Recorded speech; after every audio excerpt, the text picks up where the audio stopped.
Welcome to our channel. Today we how to uninstall Apple Wallet passes tied to card accounts. Quick tutorial step. To uninstall Apple Wallet passes tied to card accounts, start by opening the Wallet app on your iPhone.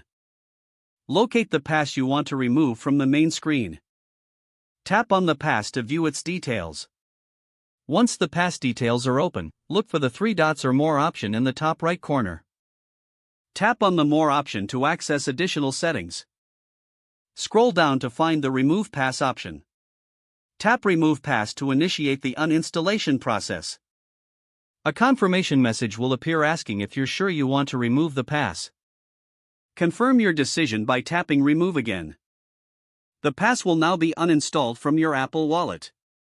If you have multiple passes to remove, repeat these steps for each pass as needed. Once done, exit the Wallet app to return to your home screen. Your Apple Wallet is now free of the passes you no longer need.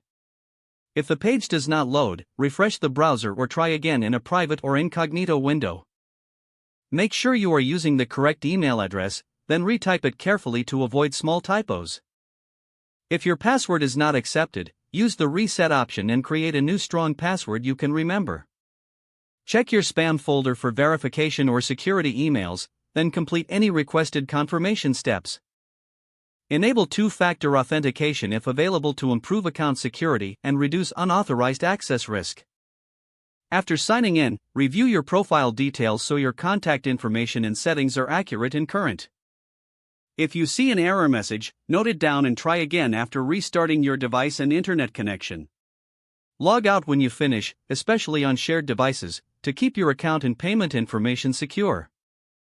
If the page does not load, refresh the browser or try again in a private or incognito window.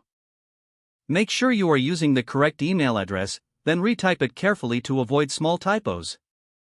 If your password is not accepted, use the reset option and create a new strong password you can remember.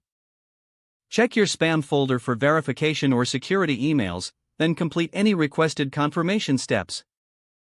Enable two-factor authentication if available to improve account security and reduce unauthorized access risk. After signing in, review your profile details so your contact information and settings are accurate and current. If you see an error message, note it down and try again after restarting your device and internet connection. Don't forget to like this video and subscribe to our channel for more step-by-step tech guides.